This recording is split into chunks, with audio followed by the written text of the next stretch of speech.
Pada siang hari ini kita akan belajar bersama-sama tentang membangun kesabaran. Kesabaran adalah salah satu sifat atau karakter dari murid Kristus yang seharusnya muncul atau timbul sebagai buah roh. Dalam Galatia pasal 5 disebutkan bahwa salah satu hal yang dihasilkan dari buah roh itu adalah kesabaran yang muncul, kesabaran yang lahir di dalam kehidupan kita.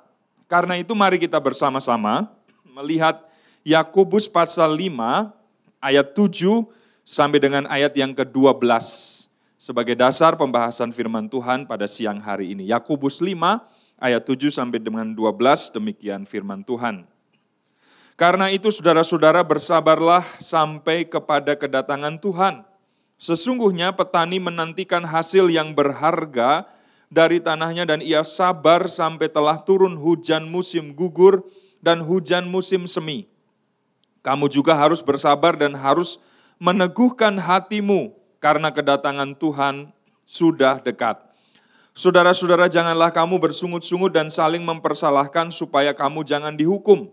Sesungguhnya hakim telah berdiri di ambang pintu. Saudara-saudara, turutilah teladan penderitaan dan kesabaran para nabi yang telah berbicara demi nama Tuhan. Sesungguhnya kami menyebut mereka berbahagia, yaitu mereka yang telah bertekun. Kamu telah mendengar tentang ketekunan Ayub, dan kamu telah tahu apa yang pada akhirnya disediakan Tuhan baginya. Karena Tuhan Maha Penyayang dan penuh belas kasihan.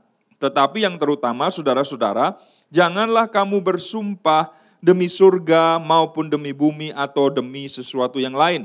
Jika ya, hendaklah kamu katakan ya. Jika tidak, hendaklah kamu katakan tidak, supaya kamu jangan kena hukuman. Amin. Bapak, Ibu, dan Saudara, sebenarnya di dalam diri kita ini melekat sifat dasar sabar. Kita bisa membuktikannya dengan beberapa hal yang semuanya berkaitan dengan menunggu. Dan menunggu adalah hal yang tidak bisa dipisahkan dari ketekunan, dari kesabaran. Pada waktu kecil, kita menunggu untuk bisa sekolah. Dari balita kemudian menunggu kapan ya bisa sekolah. Lalu kalau sudah mulai ada ancang-ancang mau masuk sekolah, yang baper maminya kayaknya. Duh, kok udah mau sekolah lagi ya, kayak udah mau ditinggal kemana gitu ya kira-kira Bapak Ibu. Sesudah itu bisa sekolah, masuk sekolah, dan kemudian menunggu waktu untuk lulus. Ada yang 3 tahun, ada yang 4 tahun, ada yang 6 tahun, ditekuni dengan sabar, ditunggu, ulet, sampai akhirnya kemudian udah lulus juga. Setelah selesai sekolah, lulus, kemudian menunggu untuk mendapatkan pekerjaan. Ada yang menunggu dalam waktu yang lama, ada yang dalam waktu yang singkat, bahkan mungkin sebelum lulus udah dipesan oleh perusahaan misalnya yang kemudian akan menggunakan jasanya. Kami di STT biasanya dalam akreditasi Bapak Ibu suka ada berkaitan dengan lulusan yang dinilai.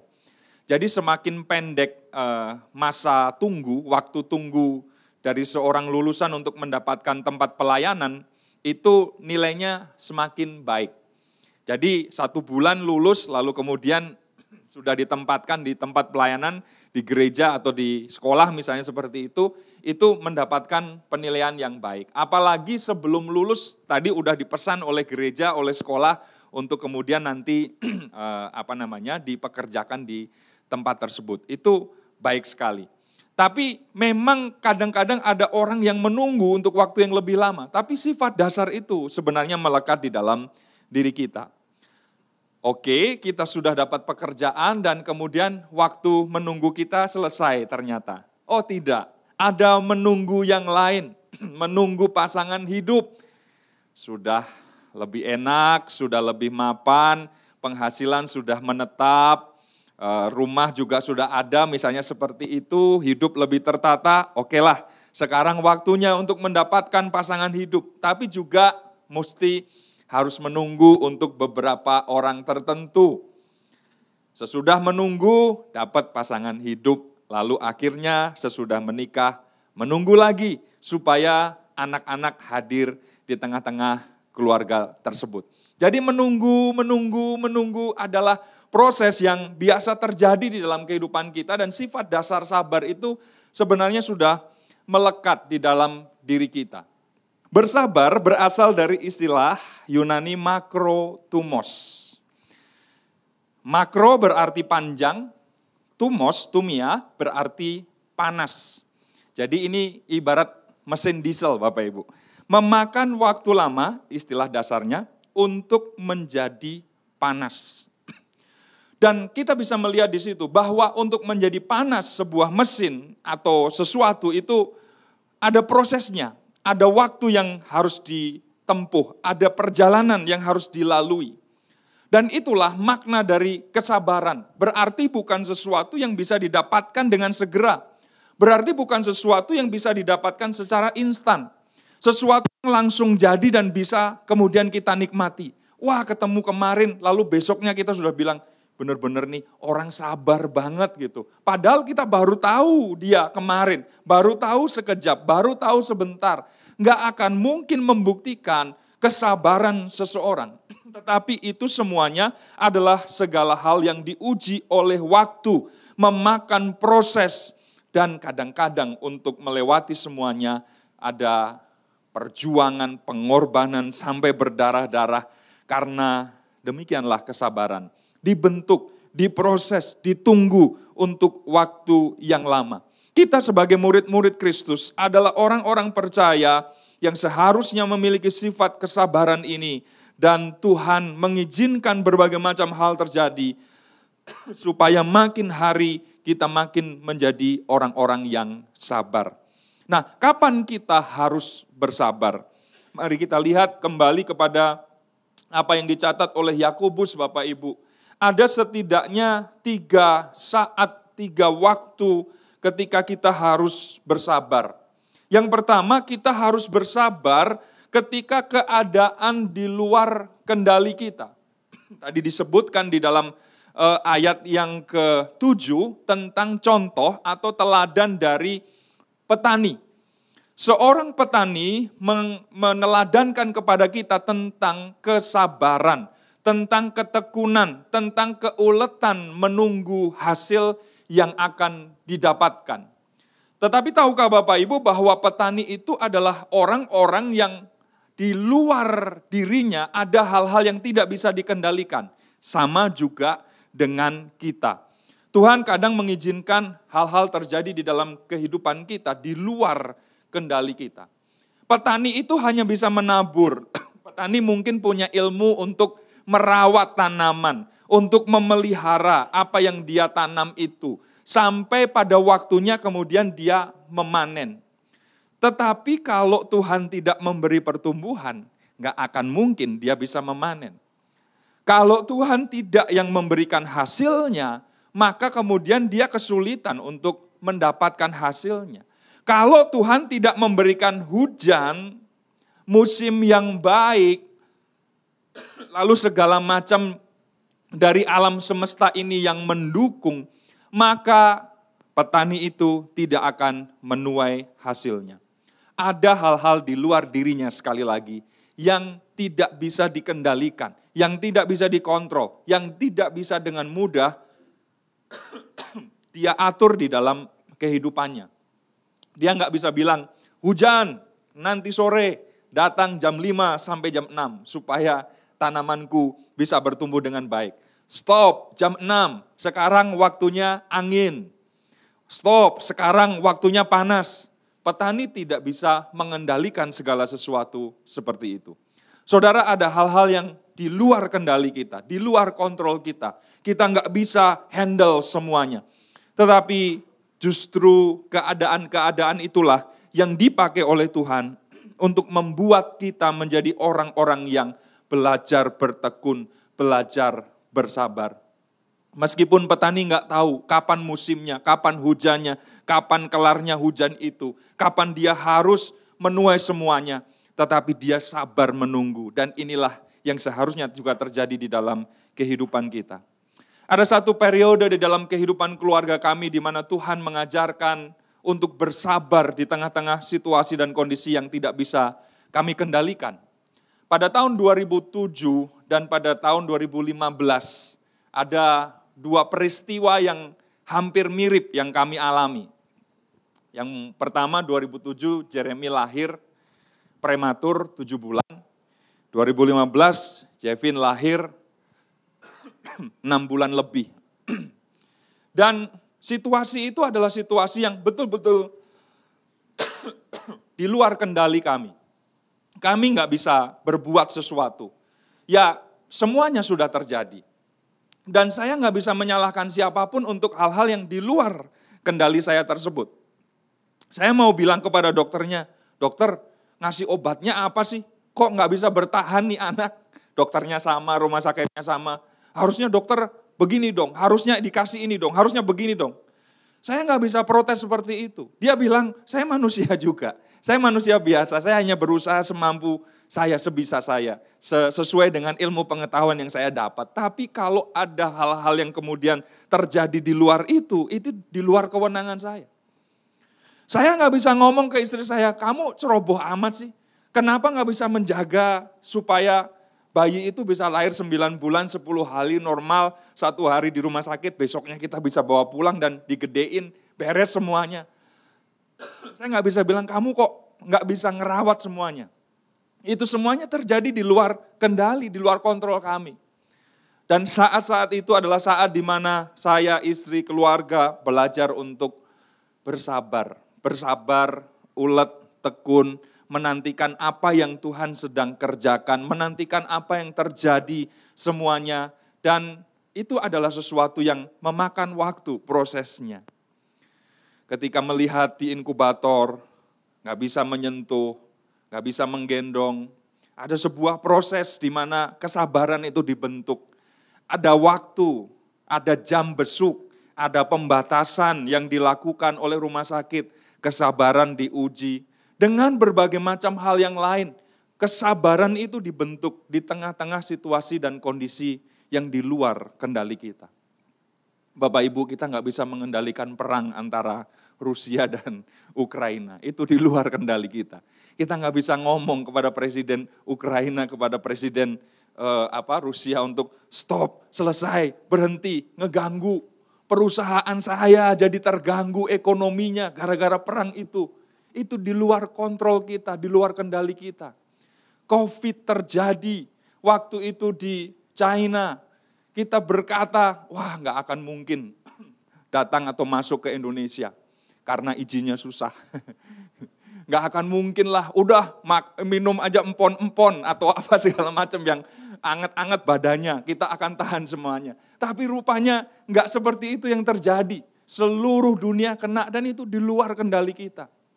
Kenapa pemimpin Korea Utara menjadi sediktator itu juga di luar kendali kita. Kita nggak bisa bilang, bos tahan sedikit dong, sabar dong dan sebagainya. Tetapi yang kita bisa alami dan lakukan, responi dari semuanya adalah bagaimana kita membangun kesabaran dan ketekunan di dalam kehidupan kita. Tuhan bisa izinkan apapun terjadi. Dan sekali lagi, semua hal itu bisa di luar kendali kita. Kita nggak sanggup, kita nggak ngerti, kita nggak paham. Tetapi tekun, sabar adalah hal yang justru harus kita munculkan di tengah-tengah situasi dan keadaan seperti itu. Yang kedua, pada saat yang seperti apa kita harus menunjukkan kesabaran kita. Di dalam Yakobus tadi justru ketika orang lain sukar berubah. Yang Yakobus tulis di dalam ayat yang ke-10 adalah bagaimana kita harus meneladani para nabi. Mereka menderita, mereka penuh dengan kesabaran, telah berbicara demi nama Tuhan. Dan saudara tahu bahwa mayoritas nabi-nabi yang diutus kepada umat Israel adalah mereka yang kalau boleh dibilang makan hati. Kenapa saudara? Karena umat yang dihadapi adalah umat yang sukar berubah, tegar tengkuk, protes terus. Nggak ada pernah yang kebenaran di dalam dirinya gitu ya. Dan selalu saja ada alasan untuk bersungut-sungut, menyalahkan segala macam hal, termasuk menyalahkan Tuhan. Mereka berkata, kenapa kami harus dibawa ke padang gurun ini? Bukankah di Mesir lebih baik? Yeremia berkhotbah kepada orang-orang Israel dan 30 tahun lebih tidak ada satupun orang yang mau dengar dan bertobat. Tapi yang dilakukan oleh Yeremia terus bertekun, terus bersabar, terus menyampaikan firman Tuhan. Ada waktunya, ada kalanya orang-orang yang ada di sekitar kita adalah mereka yang sukar untuk berubah. Bagi kita yang sudah menikah lama, maka kita akan tahu bahwa 25 tahun, 30 tahun aku sudah menikah sama kamu. Dan iya ya, kamu gak berubah loh dari dulu. Susah bener. Lalu pasangan kita berkata, dengar khotbah hari ini. Justru itu untuk melatih kesabaranmu. Yang datang dengan pasangannya dan pasangannya adalah orang yang sukar berubah. Katakan kepadanya, terima kasih. Sayang, I love you to eren. Karena kamu Allah Tuhan yang dipakai untuk membentuk kesabaranku. Anak kita sukar berubah, udah dikasih tahu dari nada dasar sampai nada tinggi. Enggak mau berubah juga, orang tua kita susah dengar pendapat kita, masukan kita. Udah kekeh dengan pendapatnya, sukar berubah. Saat dimana kemudian kita menjadi orang-orang yang berkesempatan menunjukkan kesabaran kita. Sabar, karena ada waktu memang untuk proses itu terjadi. Dan rupanya Tuhan memilih orang-orang yang ada di sekitar kita. Orang lain yang ada di dalam kehidupan kita. Untuk bukan mereka yang berubah, tapi kita yang berubah untuk menjadi semakin sabar. Terima kasih karena kamu cerewet minta ampun. Tetapi karena kamu cerewet itu, aku bisa berlatih sabar. Tadi aja waktu mau berangkat ke gereja, kamu udah aku klaksonin berapa kali. Dari 1 kali, tin, 2 kali, tin, sampai klakson panjang. Kamu gak keluar-keluar. Dan aku ingat bahwa aku harus bersabar menunggu kamu. Dan waktu aku panggil kamu sekali lagi, bentar, masih ngeringin rambut. Atau aku menghadapi kamu suamiku yang sedikit-sedikit gampar, sedikit-sedikit main pukul dan berbagai macam kekerasan fisik yang aku dapat. Tapi aku belajar sekarang berlatih untuk bersabar. Orang lain susah berubah. Memang sudah sedemikian kadang-kadang DNA-nya kita kira begitu Bapak Ibu. Tapi yang Tuhan maksudkan untuk semuanya itu adalah tempat kita berlatih, tempat kita belajar untuk bersabar, untuk bertekun. Tuhan tidak pernah menyerah dengan sikap kita, sifat kita, karakter kita yang sukar berubah juga. Tapi kasih-Nya tetap dinyatakan kepada kita. Dia tetap memberikan kepada kita yang terbaik. Dia tetap membentuk kita sampai suatu ketika, suatu saat pembentukan itu selesai di dalam kehidupan kita. Yang ketiga, kapan waktunya kita harus bersabar? Ketika masalah sukar dipahami. Yakobus mencontohkan dari kehidupan Ayub. Sesungguhnya kami menyebut mereka berbahagia, yaitu mereka yang telah bertekun. Kata ayat 11, kamu telah mendengar tentang ketekunan Ayub, dan kamu telah tahu apa yang pada akhirnya disediakan Tuhan baginya. Karena Tuhan Maha Penyayang dan penuh belas kasihan. Kalau kita membaca kitab Ayub, maka kita akan tahu bahwa Ayub ini orang yang digelari sebagai orang yang benar dan orang yang saleh. Dalam pasal 1 ayat yang ke-1. Seharusnya untuk orang yang benar dan saleh, upah yang akan dia dapatkan apa? Berkat, kebaikan, semuanya lancar, semuanya oke, kelimpahan, dan hal-hal baik lainnya yang terjadi di dalam kehidupan Ayub. Ya namanya juga orang yang benar, namanya juga orang yang saleh. Adalah hal yang wajar kalau kemudian dia hidup dalam berkat Tuhan. Tetapi fakta yang terjadi adalah sebaliknya.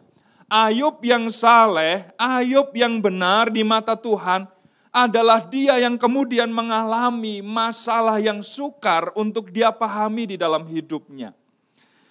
Dia tidak bisa memahami mengapa ia menderita sedemikian hebat. Mungkin ada satu titik dia berkata, Tuhan salahku apa? Dosaku ada di mana? Ada persoalan apa sehingga semuanya ini terjadi di dalam hidupku? sakit penyakit, anak mati, bangkrut, kekayaan habis, semua yang ada nggak tersisa. Mengapa semuanya ini terjadi? Mungkin Ayub sampai pada sebuah jawaban, gelap, nggak ngerti, nggak tahu, dia nggak bisa memahami. Nggak cocok Tuhan dengan semua yang sudah aku lakukan untuk Engkau. Mungkin dia bisa protes seperti itu. Kita juga bisa berkata, Tuhan aku udah pelayanan, Tuhan aku udah berbakti kepada Tuhan, aku sudah memberi yang terbaik.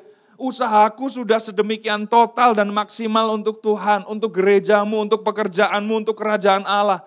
Tapi yang terjadi, yang aku alami, yang aku terima adalah hal-hal yang sebaliknya, yang gak cocok dengan semuanya itu. Gimana ini Tuhan? Mengapa semuanya ini terjadi? Kenapa Engkau mengizinkan ini untuk saya? Kita mungkin gak ada jawaban, kita mungkin sukar memahami semuanya. Tapi mari kita belajar dari Ayub. Yang pada kesimpulan akhirnya dia berkata, Tuhan yang memberi, Tuhan yang mengambil, terpujilah nama Tuhan. Ada waktu dia dirongrong, diprovokasi oleh istrinya, oleh teman-temannya, dia dinasehati. Udahlah, tinggalkan Tuhan, kutuki saja Tuhanmu itu.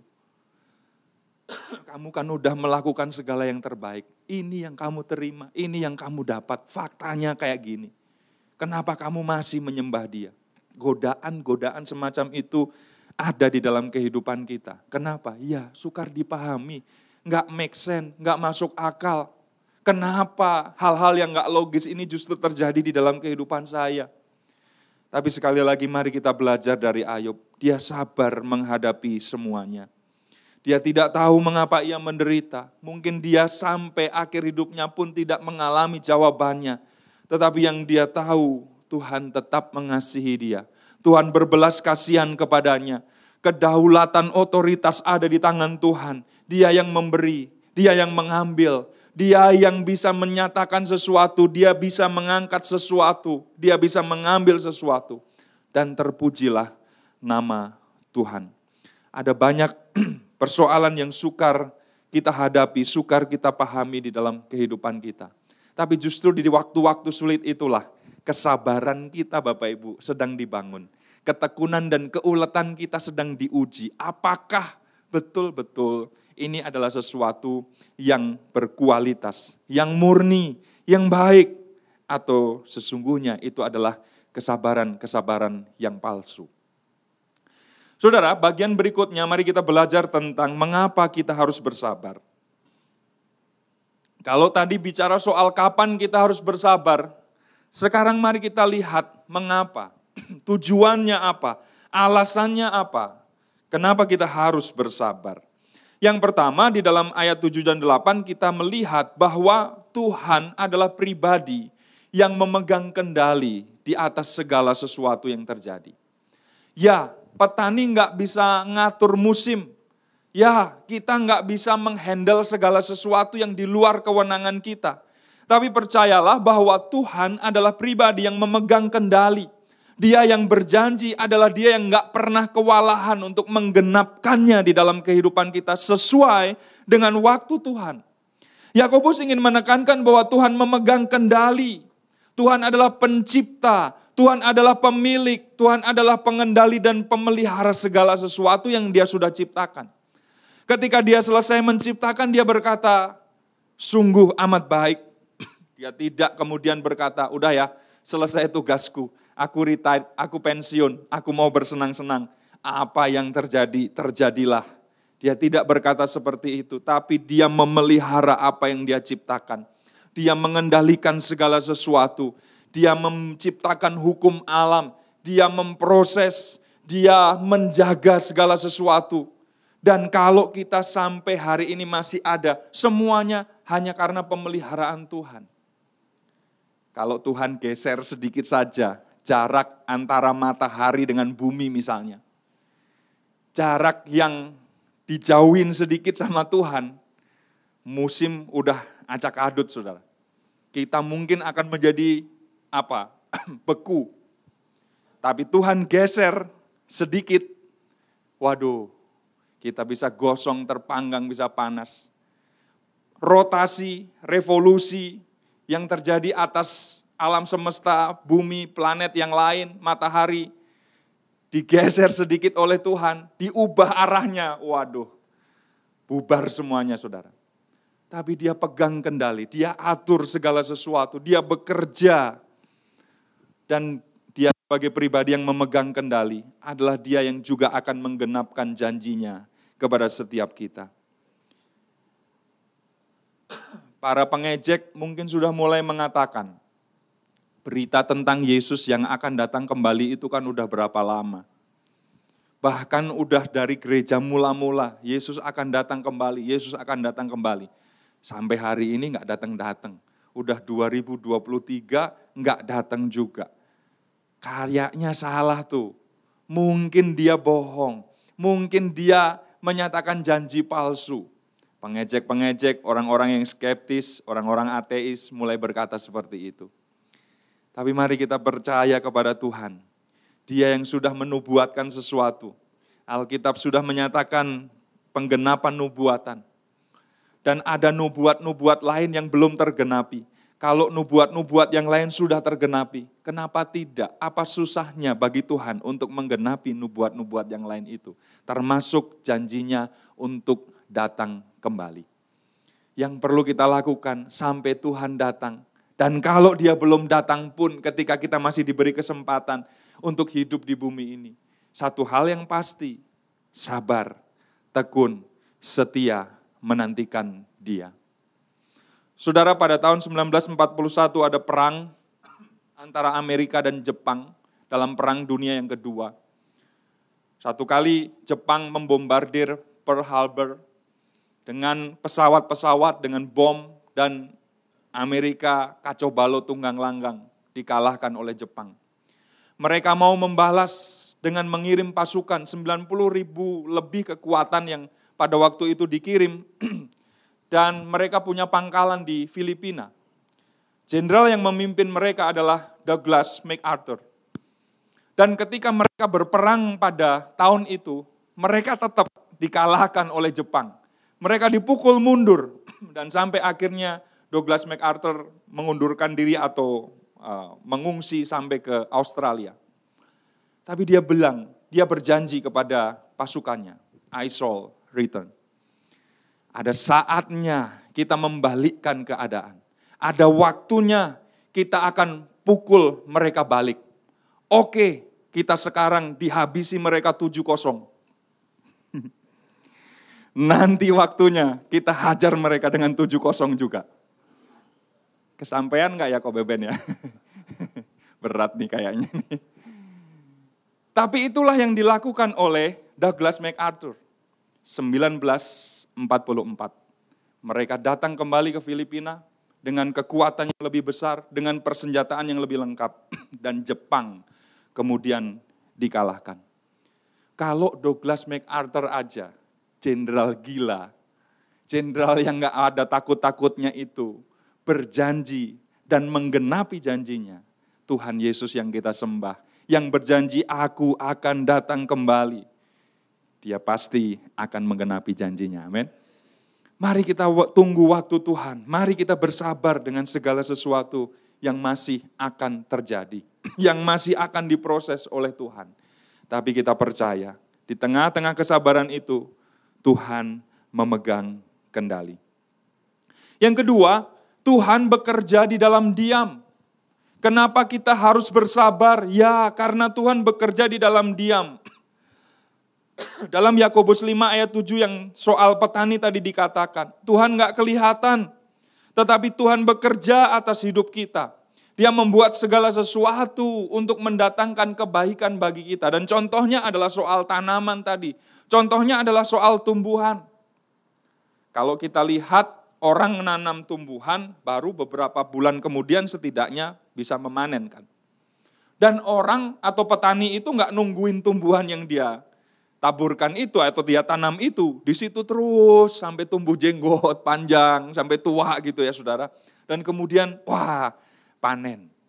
Ada waktu, ada proses yang gak terlihat, yang Tuhan kerjakan atas tanaman itu, membuat pertumbuhannya. Memang biasanya melalui video ilmu pengetahuan atau sains kita dapat melihat secara kompak, ringkas gitu ya. Bagaimana sebuah tanaman ditaburkan, benih ditabur, lalu kemudian sampai berbuah begitu. Dalam waktu 1 menit misalnya. Semuanya, wah ternyata begini ya. Proses bagaimana tumbuh jadi pohon dan kemudian pohon itu menghasilkan buah. Atau kepompong, ulat kepompong menjadi kupu-kupu. Dalam waktu yang singkat. Dan kita lihat prosesnya, oh kayak gitu. Padahal faktanya yang sesungguhnya terjadi, waktunya lama. Waktunya panjang banget. Kita terbiasa dengan segala sesuatu yang cepat dan instan sehingga kesabaran juga adalah hal yang sulit untuk kita dapatkan. Bukankah kadang-kadang kita berkata kepada sahabat kita, teman kita yang ketemu dengan kita suatu kali dan anaknya udah gede gitu ya. Udah gede lagi. Udah hampir sama tingginya kayak mamahnya gitu ya. Lalu kita bilang, gak kerasa ya. Orang tuanya akan bilang di dalam hati, gak kerasa bagaimana maksud lo? Kerasalah, gua yang ganti popoknya, yang ngegedein dia, yang kasih dia obat waktu dia sakit, yang bawa dia ke rumah sakit, yang mandiin dia, yang nyekolahin dia, yang bayarin dia. Kerasa, sangat kerasa. Tetapi orang yang gak terlibat di dalam proses itu akan berkata, cepet ya, udah gede lagi ya. Udah setinggi papahnya, udah setinggi maminya. Kenapa? Karena proses itu memang sesuatu yang gak kelihatan, yang gak kita lihat. Saudara yang dikasih Tuhan, Tuhan bekerja di dalam diam. Dan ketika dia berdiam diri seperti tidak sedang mengerjakan sesuatu, ada hal yang dia sedang kerjakan. Dia gak bertanggung jawab kepada kita untuk menjelaskan dari A sampai Z tentang proses itu bagaimana. Yang akan kemudian kita tahu adalah ketika selesai semuanya kita tahu bahwa wow, ternyata Tuhan gak seperti yang saya duga. Gak seperti yang saya bayangkan selama ini. Saya salah Tuhan, saya minta ampun kepada Tuhan. Ternyata Engkau sedang merenda, Engkau sedang menenun, Engkau sedang mengerjakan sesuatu yang pada akhirnya indah sekali dilihat. Tapi ketika itu diproses, aku gak tahu. Ketika itu diproses, aku gak ngelihat dengan mata kepala, mata jasmaniku. Demikianlah Tuhan bekerja dalam hal-hal yang kita gak bisa lihat. Karena itu tetaplah bersabar. Meskipun belum kita lihat secara kasat mata apa hasilnya, bagaimana bentuknya, bagaimana hasil akhirnya. Percayalah bahwa Tuhan bekerja di dalam diam. Yang ketiga, Tuhan memberi upah kepada kita yang ada di dalam kesabaran. Dalam ayat 11a tadi dikatakan, sesungguhnya kami menyebut mereka berbahagia, diberkati, mendapatkan keuntungan, mendapatkan upah dari Tuhan. Kata berbahagia yang dimaksud di situ. Kebahagiaan apa yang kita dapatkan? Berkat apa? Upah apa yang kita dapatkan? Karakter kita bertumbuh. Dalam kesabaran, karakter kita ditumbuhkan oleh Tuhan.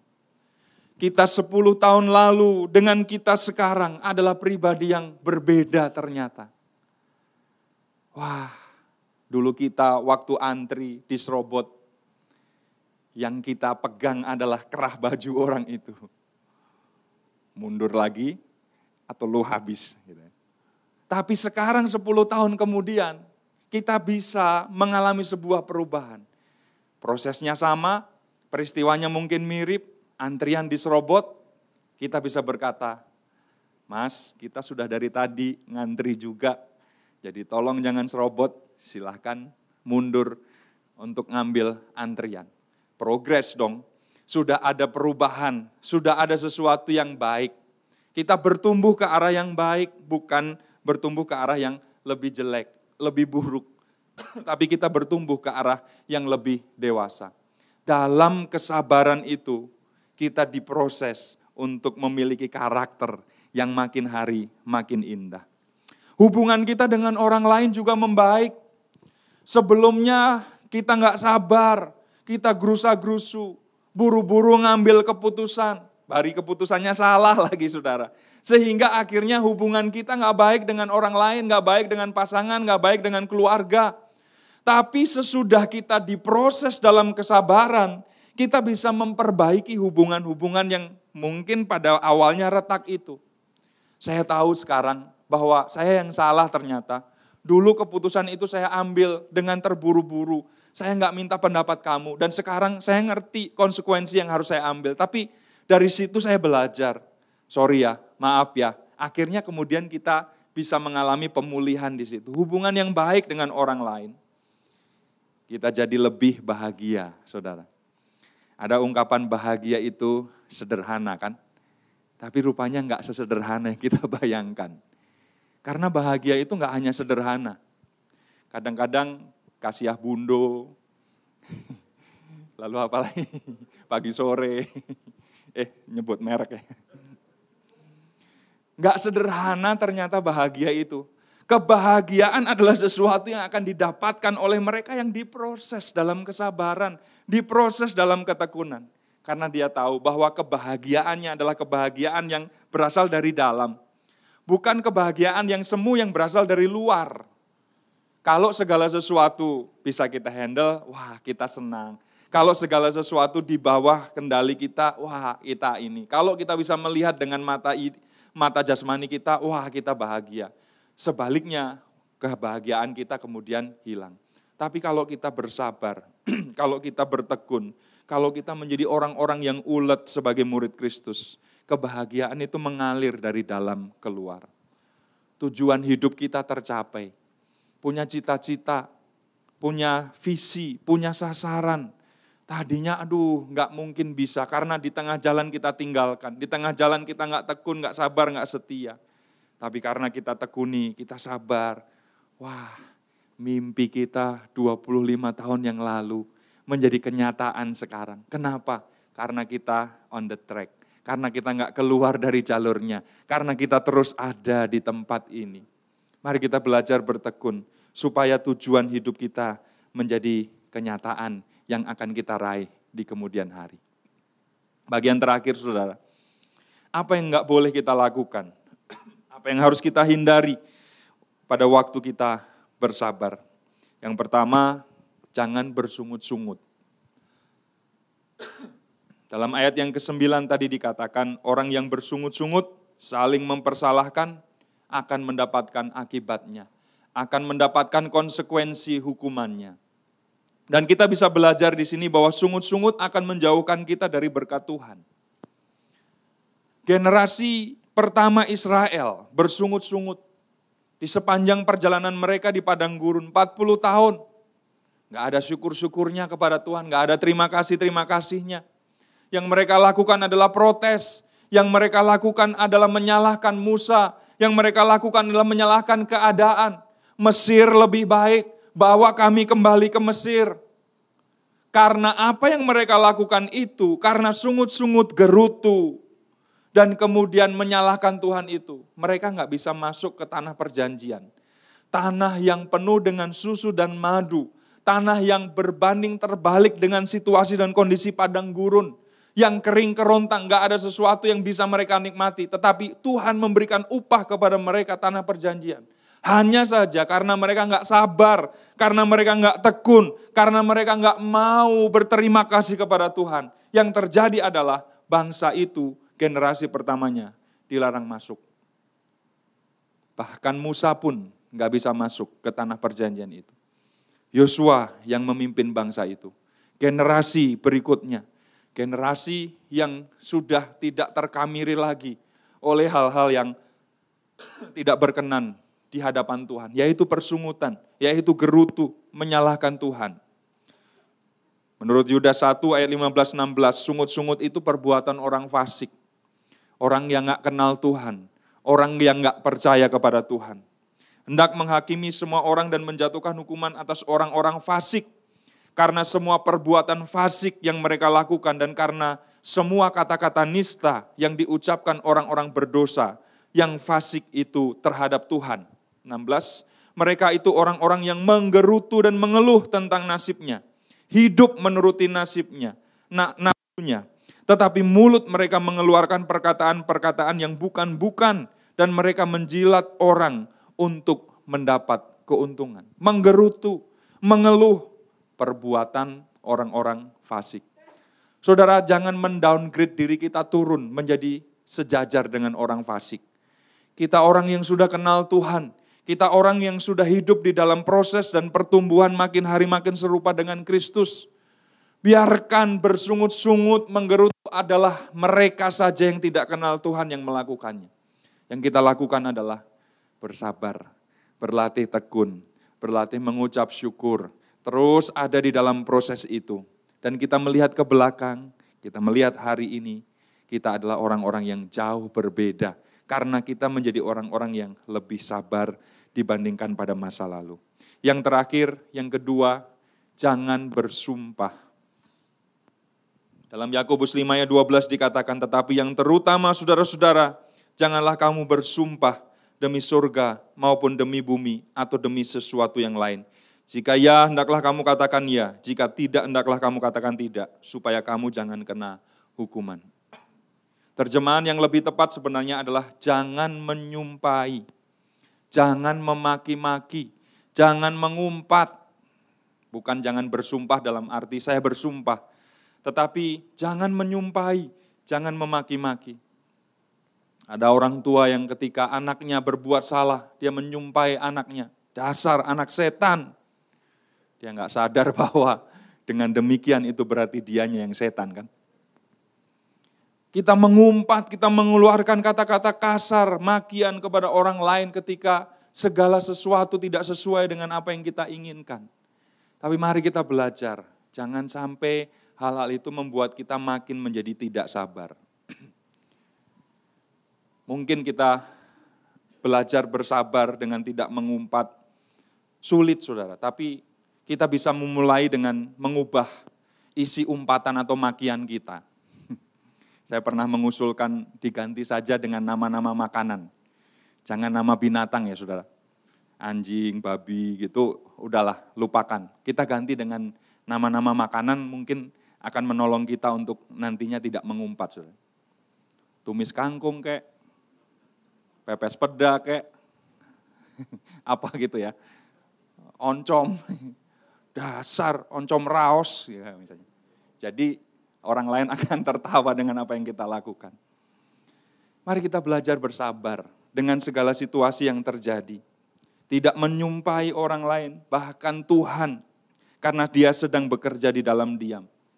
Kita mungkin bisa ada di dalam tekanan, tapi bersabar sedikit, bertahan sebentar, bertekunlah, karena ada sesuatu yang akan kita dapatkan.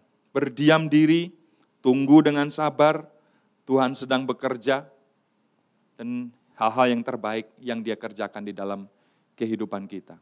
Saya mengundang pemain musik. Mari kita belajar bersabar dari fans Arsenal.